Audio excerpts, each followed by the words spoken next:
This is breaking news from the Las Vegas Review-Journal, sponsored by Michael Gaughan's South Point Hotel, Casino, and Spa. Our intent is to build on that, to make it stronger, make it better. This event is so important that, as I believe has been already announced, Miss Create, a really talented artist, is making a painting. The foundation is moving to new offices, and this painting will be prominently displayed in our office to show how important today is and how important the work we're going to do together is. So Ms. Create, thank you for your willingness to do this and everyone else for participating in the artistic process. And our new offices are going to be downtown, steps away from the historic West Side. We're going to be your neighbors, and we're proud of that and looking forward to it.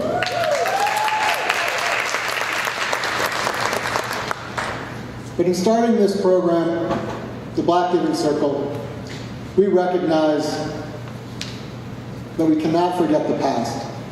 We need to make sure we acknowledge that as we move forward. And you have our commitment to do so. I mentioned LaToya. I want to give pause for a moment. Corinne Spitzer, our Director of Events, Pamela Puppel, our Marketing Director, Communications Director. These three women have led this effort, and a big round of applause is deserved by each of them for making today possible.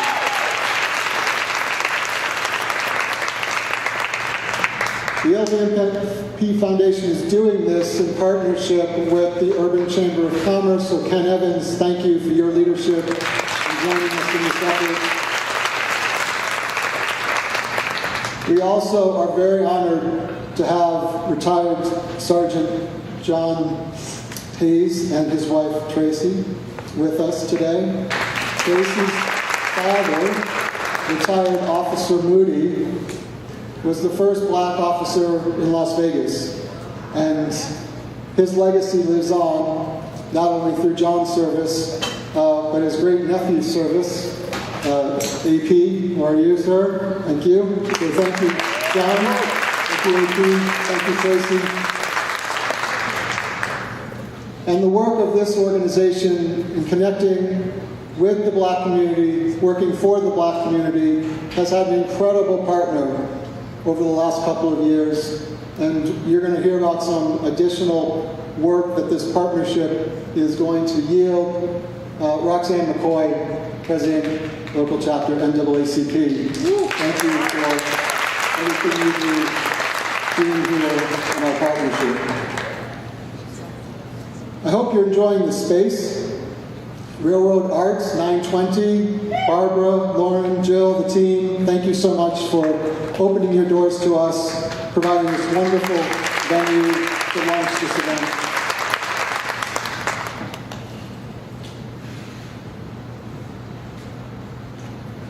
We, as a foundation, have been committed to ensuring that the work we do has as great an impact as possible for everyone served, in particular communities of color. And so when you look at our management team, I hope you take the pride that I do, and that the majority of our management team are people of color. And I don't think there's a police foundation anywhere that can claim that.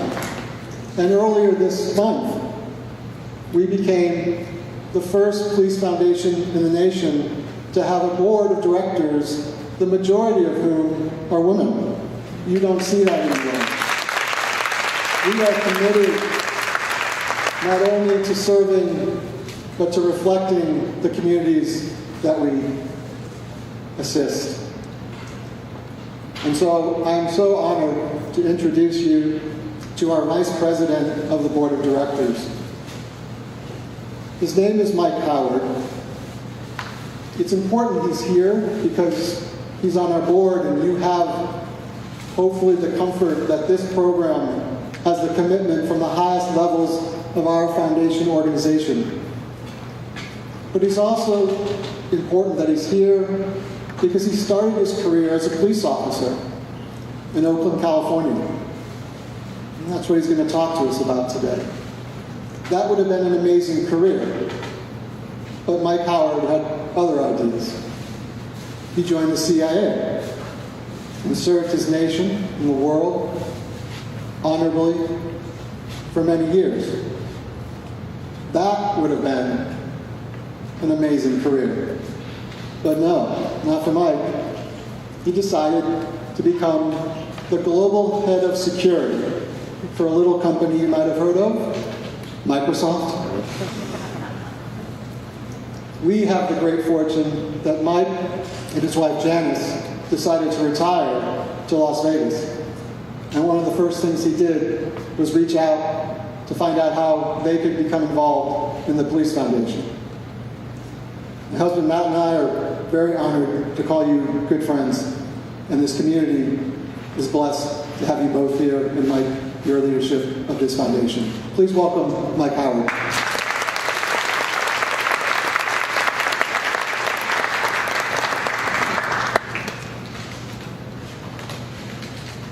Thank you, Tom. Also, I have to correct you. I have grayer hair than Tom does, so I'm not, well, you and me both, brother. So anyway, it's an honor to be here to talk to you just for a few minutes. I want to thank Tom for his leadership of the LVMPD Foundation. He and the team worked tirelessly to really promote the aims of the foundation and obviously the relationship between the community and Metro. I specifically want to shout out LaToya because yesterday, as we were prepping for this, LaToya was in a hospital room getting a blood transfusion, and we did a video chat, and you talk about dedication to duty, so give her a round of applause for that. I don't know if I'm supposed to say anything, but I did anyway. Just going to spend a few minutes giving some perspective on what today is all about. I think the Black Giving Circle, and Janice and I are proud to be some of the founders of this effort, and we're very proud to be associated with this. As Tom said, I started my career as a 21-year-old police officer in Oakland, California. You know, Oakland is a great city, but it's always had its share of crime problems. I was a young 21-year-old cop, grew up middle class. My dad was career military, so I grew up in Monterey County near Fort Ord, California, if any of you know that area. And going into Oakland, I always wanted to be a cop. Watched too many cop shows, I guess, as a kid, but I always wanted to be a police officer. And in college, at San Jose State, one of my professors had been a detective sergeant who was hurt on the job. Encouraged a lot of us to join Oakland, so we did. And Oakland was a really great department, but the tenor of Oakland at the time was really not about community relations. It wasn't really emphasized. In the police academy, I remember they had one day where they had what they call a tour of Oakland.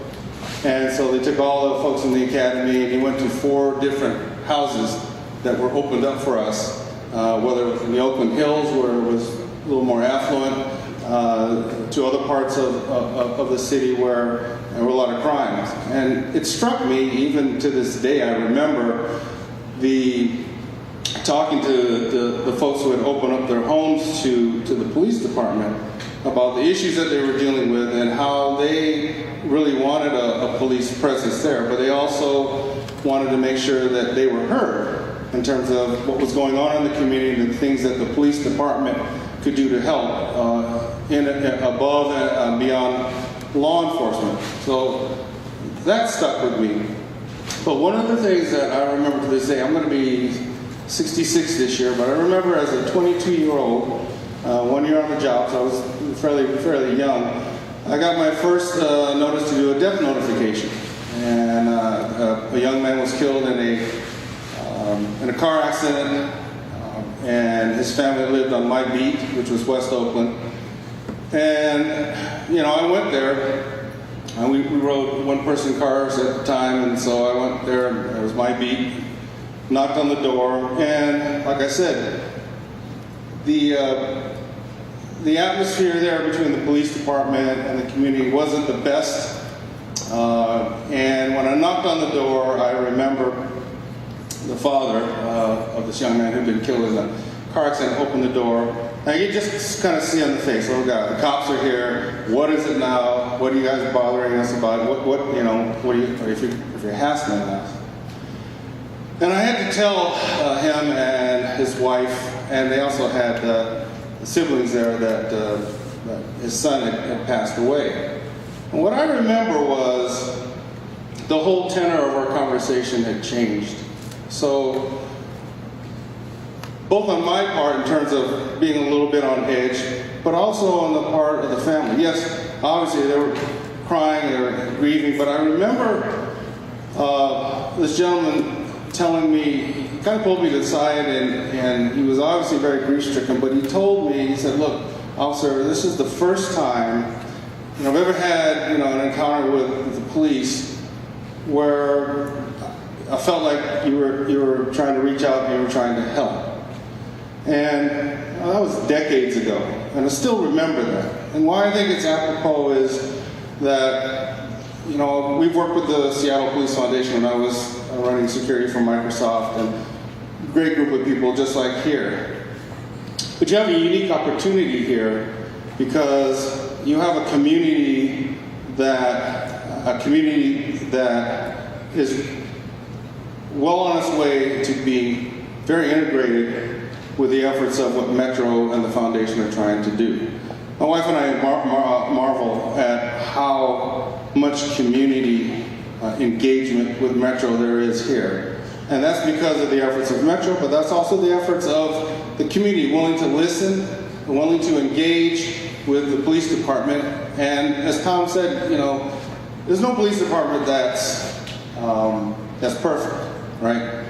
But I dare say that Metro is doing its best to reach out, to listen. And that's the big thing, is about listening. And that's the thing I took away from that encounter with that gentleman when I made the death notification. He was listening, and then I was listening.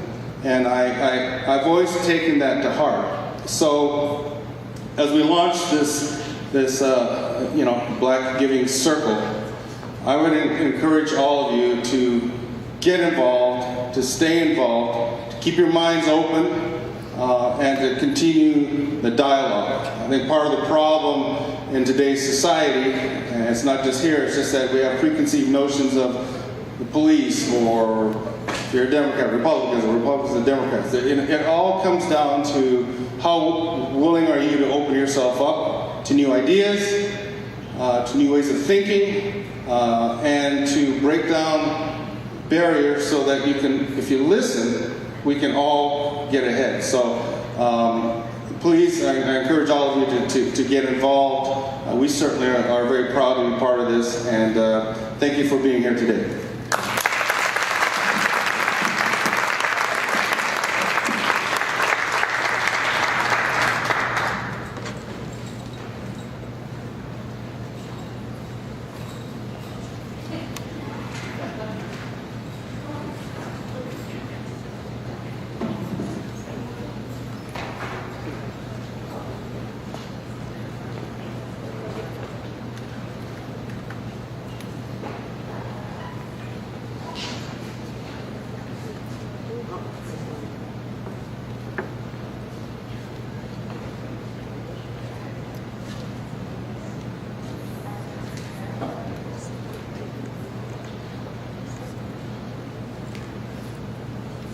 History with the Black Giving Circle.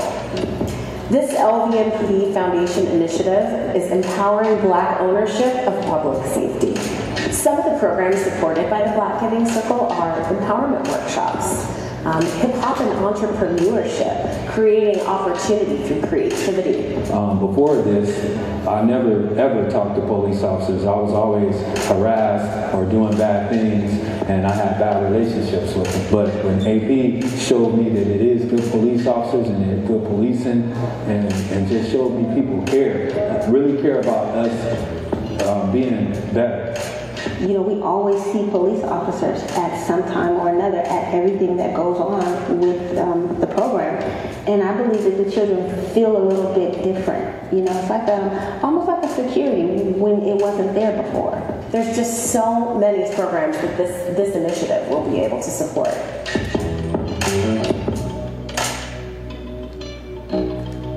People like AP, like he shows me that I can softly view of him and to know that he cares, and I know that he cares, and I can see it in everything he does. Because our youth, they're like adults. They have run-ins with the law. They have what they feel about the law. And when we can start breaking down those barriers, the myths, and the fears of what we have, of what we don't know, then it's bound to change everything in society as a whole. The way I look at it and how let my children know it's okay to interact a certain kind of way with police now, because he's made it feel like they're human, you know, more human than I've experienced. Just the sponsorships have opened up doors that I would never have been able to open on my own. The Urban Chamber, the Las Vegas Metro Police Department Foundation, our police officers at LVMPD, the NAACP, and we just need you. Businesses should invest in the Black Giving Circle, because if we are not a part of the solution, then we are part of the problem. You know, sometimes your individual self isn't the answer, but your neighbor is. And sometimes you gotta support your neighbor and lift them up so they can lift our community up. We would love to open the doors for the Black community, business owners, philanthropists, individuals, just folks that want to give back, people that are engaged in volunteerism, folks that would like to be mentors, speaking opportunities. Join us and be part of this Black Giving Circle. Relationships with the Las Vegas Metropolitan Police Department and Las Vegas Metropolitan Police Department Foundation, if they didn't open up the doors for the Raiders to be here, open up the doors for the Las Vegas ballpark in Summerlin to be here, if they didn't open up the doors, the kids wouldn't see outside of the neighborhood. When I was younger, all I saw was the neighborhood. I didn't know what the airport was at. I didn't know that. Our police department needs to know the community that they're serving. And the community that's being served by our law enforcement needs to feel safe. They need to feel like they have a voice. And if you're at the table as a donor of the Black Giving Circle, you'll have a voice.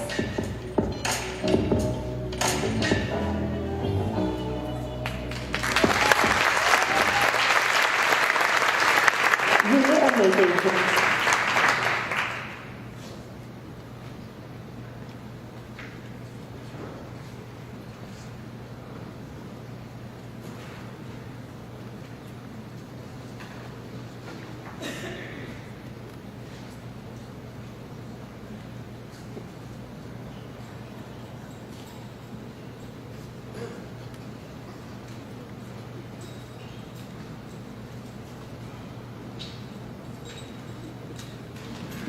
Hello, everyone. My name is Officer Arnold Parker. Danger Colby. I'm an AP, Officer AP. Thank you, everyone. And the way you opened up today, I think, is the message of when people ask, what is Black History to you, Black History Month to you? And you said, I rise up because of you or for you. And you guys ended it with glory.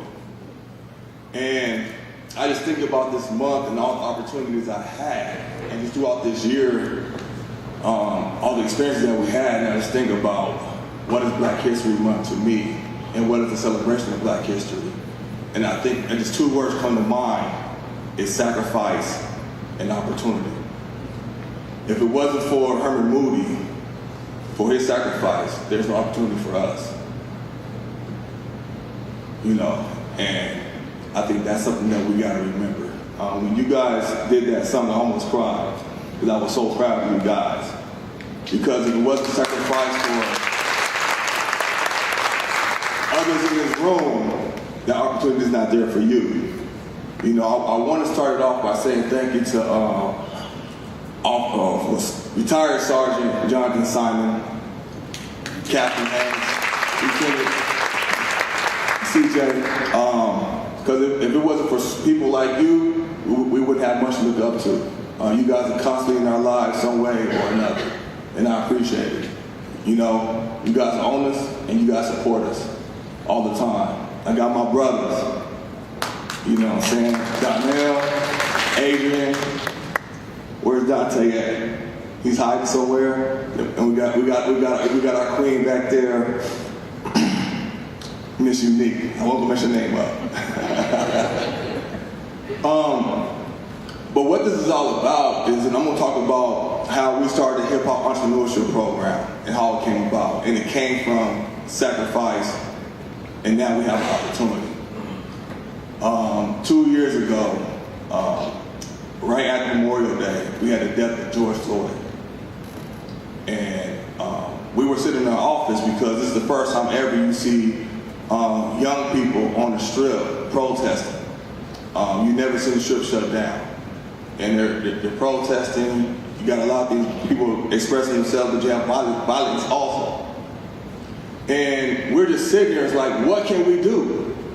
Who can we reach out to help us with this problem that we have right here? Because we have a huge disconnect when it comes to our community, and most importantly, our young black community. And the first name that came to my mind was Robert Strada.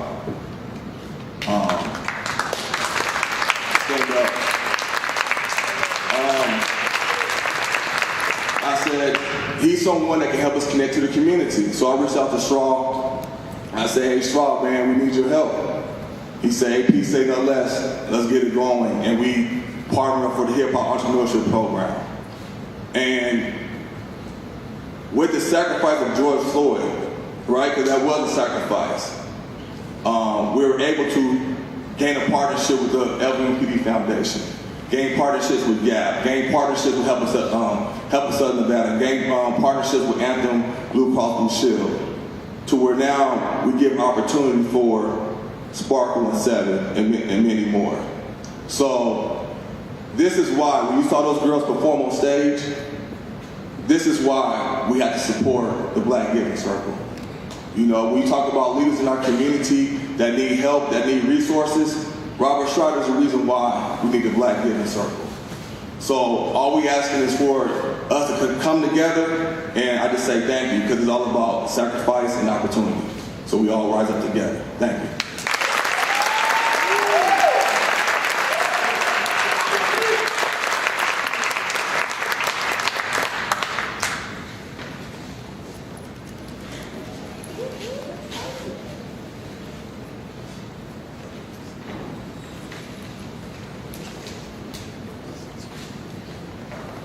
Good morning, everyone. Well, let me tell you that I've just been inspired by what I've heard this morning, and it just reinforces really, I think, why I'm here today as a citizen. I think when you look at being able to assemble for a cause, I'm so used to representing the corporation that I work for, or representing as an executive, or representing the company's causes. But today, I have the opportunity to represent as a personal citizen. And I want to tell you how inspired I am. People like you, Arnold, my brother who always calls me family from the Hip Hop All-Stars, Stride, Roxanne McCoy, Allie, you all inspire me to be able to go ahead and realize that it's so important to be able to speak up as a citizen for what's important in your community. And so today I want to share with you why I think it's important to give and to support this foundation. Now, LaToya knows, and I always ask her, how much time do I have? Because I'm a storyteller. And I saw my brother there from Oakland, my Bay Area brother, tell a story, and I want to share something with you, a personal story, on why I think it's important for causes like this. Many of you know I grew up in the San Francisco Bay Area, a rock throw from you, Brother Mike. And I lived in San Mateo, California. It was a predominantly black Latino community, then you had the Polynesian and Samoan population to start coming in. I'll never forget how hard I got hit on the football field by some of those guys. And my parents had the foresight to move to a project called Foster City, California. Foster City was a city, historically, if you look in the history books, that was one of the first cities, if not the first city, not to redline. And many of us, if you don't know what redlining is, it's when real estate agents, and it's when individuals that want you to move or that want your business steer you to a specific community for you to live versus a community that might have future integration or that might be to a point where it's predominantly white. So my parents saw the foresight to move our family to Foster City, California. And I'll never forget my father. He died when I was in the 6th grade. I was a young guy, and so there was an organization called HELP. And this organization was the black families, because there were only a few black families at this time, would get together and they would encourage other black families to be able to move into this community and feel comfortable about putting their investment into a community like this. Side note, Mike, you realize many of those that did that are probably glad they did with the prices that went up in the Bay Area there. And I remember on 4th of July, we had a 4th of July picnic. They would assemble in this park, and you would have fireworks, and through the day they'd have programs. Well, on this specific day, the HELP group was barbecuing and selling barbecue dinners and giving information about why it's good, raising money, and so on. And I remember my brothers, people were popping off firecrackers, some cherry bombs if you can afford them. And I remember my brothers were popping off firecrackers with some other kids from the neighborhood. And the police came. And there were a specific persuasion of young men that were popping firecrackers, and they said, "Go on, get out of here." And excuse me if I tear up. And they put my brothers in handcuffs. And when they did this, the first thing I did was ran down to where my father and mother were barbecuing. I said, "Hey, they got sitting around in handcuffs."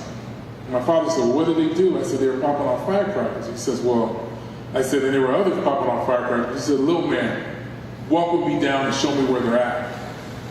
And I walked them down there, and they still had my brothers in handcuffs. Had them sitting down on the ground. And my father came up. And my father is this man from Louisiana. He left when he was 16 because it was so racist. They sent him to California because they were so afraid that he would get killed because of the spewing racism there. And so my father said, "What's the problem, officer?" And he says, "Well, they were popping off firecrackers." He says, "Okay, so are you going to take them to jail? What are you going to do? You got them sitting down there, and you're really not, going past this point." He says, "Well, sir, you need to step back." And my father used to scare me sometime.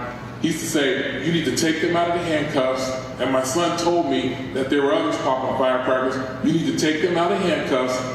Took them out of handcuffs. "Well, hold on." My father said, "No. You all go back down and get your job at the booth."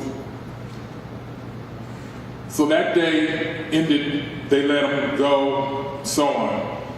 And what I saw from that point is, I saw my father, who was a construction worker, go to a meeting and present his case as far as how he believes that officers should interact with the black community. And I remember him getting in his best suit to do it. Now, bless his heart, I was so proud of him because my father was the kind of guy that where I used to hear stories where he used to go in establishments and, if you gave him a hard time, he would pretty much pick you up and throw you. I never pissed him off because I didn't want to be wrong.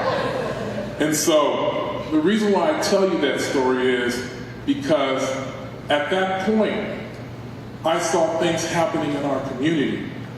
I saw when I'd be pulled over when I was 16, long after my father was gone, they'd pull me over and say, hey, officer, coming back from a party, being very careful to drink and drive because sometimes they had kegel parties. And my mom says, if you drink and you drive my car, you know what is grass. And yeah, I got pulled over, but it was so good for an officer to say, oh yeah, the Gladney family. Or when you're with a group of people and you're interacting, for some officers to say, oh yeah, okay, yeah, that group, yes, we know, and you had a relationship. And what it boils down to is what Stroud always says to me when he sees me. He says, hey family. He probably says family to many of you. That's the bottom line. The bottom line is, if you're family, will you do your family wrong if you have to pull them over? If you're family, will you do something to go ahead and treat that situation different than you would another? If you're family and you see someone going astray, then family pulls them in and family says, hey, you're going down the wrong road there. So what this means to me, and this is why this is important, is it means family. And that's why I believe it's important for this giving circle, for us to be attentive to give into this giving circle. So thank you so much for putting up with my story, but I think it was what I can give to you today to let you know how important it is and what the Las Vegas Metro Foundation is trying to accomplish. And one more note, is it going to be perfect? Things aren't perfect, but we grow. We grow through input. We grow through making sure that if we feel that, hey, there's a blind spot here, that somebody can say, hey, hold on, we might be missing something, but that we're all open. And so I'm so proud to be able to stand before you today to tell you how important it is. So thank you and continue to support this organization. You've been watching Breaking News from the Las Vegas Review-Journal, sponsored by Michael Gaughan's South Point Hotel, Casino, and Spa.